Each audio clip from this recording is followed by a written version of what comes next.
गज़वा-ए हिंद। हाल ही में यूपी के सीएम योगी आदित्यनाथ ने अपने एक ट्वीट में इस शब्द का जिक्र किया। इसके बाद एक इंटरव्यू में उन्होंने इसके बारे में कहा। क्या कहा, पहले आप वो सुन लीजिए। ये नया भारत संविधान के अनुरूप चलेगा, शरीयत के अनुरूप नहीं। गज़वा-ए हिंद का सपना कयामत के दिन तक भी साकार नहीं होगा। योगी जी ने गज़वा-ए हिंद का जिक्र किया, लेकिन बीजेपी के केंद्रीय मंत्री हैं, नाम है गिरिराज सिंह। ये जनाब अक्सर अपने ट्वीट में इस शब्द का जिक्र करते रहते हैं। वैसे गज़वा-ए हिंद को लेकर व्हाट्सएप यूनिवर्सिटी पर जो ज्ञान मिलता है उसके हिसाब से तो देश खतरे में है और एक वर्ग विशेष के लोग हिंदुस्तान को इस्लामिक देश बना देंगे। लेकिन हकीकत में ये गज़वा-ए हिंद है क्या? तो आज हम आपको इस बारे में जो भी कुछ बताएंगे वो सब स्कॉलर्स के हवाले से होगा।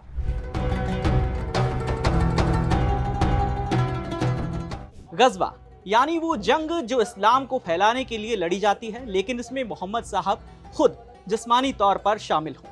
इस बारे में ब्रिटिश मसीहा फाउंडेशन इंटरनेशनल के सह संस्थापक और लेखक यूनुस अल गोहर का कहना है कि गज़वा-ए हिंद को हदीस से जोड़कर लोगों को गुमराह किया जा रहा है। गज़वा-ए हिंद में हिंदुओं, सिखों या इस्लाम कबूल नहीं करने वालों के कत्ल की कोई बात नहीं की गई है। हदीस में जब भारत को लेकर गज़वा-ए हिंद की बात कही गई थी तो उस वक्त तो पाकिस्तान था ही नहीं। ऐसे में पाकिस्तान अगर भारत पर हमला करता है तो ये तो भारत का भारत पर हमला होना माना जाएगा, क्योंकि पाकिस्तान तो भारत का ही हिस्सा रहा है। वहीं जो आतंकवादी गज़वा-ए हिंद करना चाहते हैं, लेकिन वो ये खुद मानते हैं कि मोहम्मद साहब इस दुनिया में मौजूद नहीं है। ऐसे में वो कैसे गज़वा-ए हिंद करेंगे? वो लोगों को हदीस के नाम पर सिर्फ गुमराह कर रहे हैं। इस बारे में पॉलिटिकल कमेंटेटर पुष्पेंद्र कुलश्रेष्ठ का कहना है कि हदीस में गज़वा-ए हिंद का साफ मतलब है कि जब तक पूरी दुनिया में इस्लाम का परचम नहीं फहरेगा तब तक इस्लाम अधूरा है। इस्लाम का मानना है कि तकरीबन पूरी दुनिया में इस्लाम का परचम फहरा दिया गया है, लेकिन पिछले 700 से 800 सालों से भारत में इस्लाम का परचम नहीं फहराया जा सका है। जब तक भारत की गली गली, मोहल्ले मोहल्ले में इस्लामिक कानून नाफिज नहीं हो जाता, इस्लाम के मानने वालों की सरकार नहीं बन जाती, तब तक गज़वा-ए हिंद का सपना पूरा नहीं होगा। वहीं जमीयत उलेमा के अरशद मदनी का कहना है कि हिंदुस्तान में तो बाबर के जमाने में ही गज़वा-ए हिंद हो चुका है। 800 साल तक जो हिंदुस्तान पर हुकूमत की गई वो गज़वा-ए हिंद ही तो था।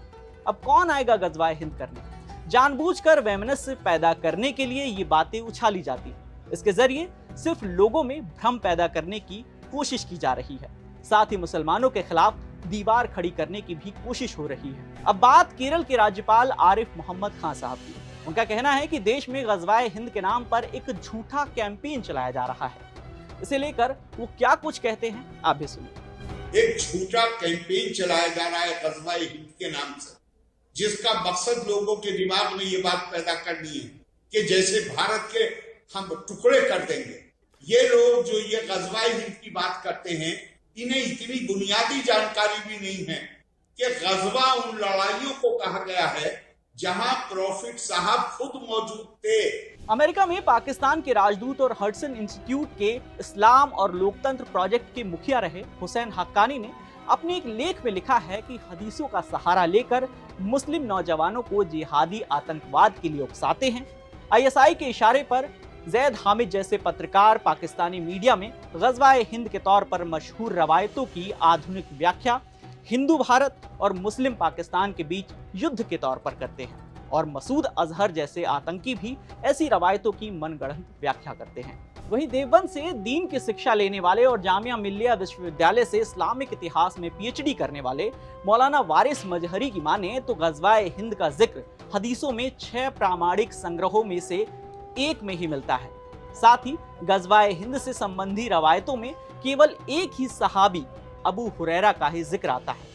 ऐसे में लगता है कि ये रवायत सही नहीं है और पैगंबर के काफी बाद उमैया खिलाफत के शासकों द्वारा इस मकसद से लिखवाई गई है कि वो अपनी आक्रमण और विस्तार की नीति को इस्लाम का जामा पहना सकें और उन्हें तर्क संगत ठहरा सकें। तो ये थी 6 स्कॉलर के हवाले से गज़वा-ए हिंद की व्याख्या। अब ये तय आपको करना है कि गज़वा-ए हिंद जैसी किसी चीज से आपको डरने की जरूरत है भी या नहीं। इस पर आपकी क्या प्रतिक्रिया है, आप हमें खबर के नीचे दिए गए कमेंट सेक्शन में भी बता सकते हैं। और भी ऐसे वीडियोस देखने के लिए जुड़े रहिए दैनिक भास्कर ऐप के साथ। शेयर और डाउनलोड करें दैनिक भास्कर ऐप।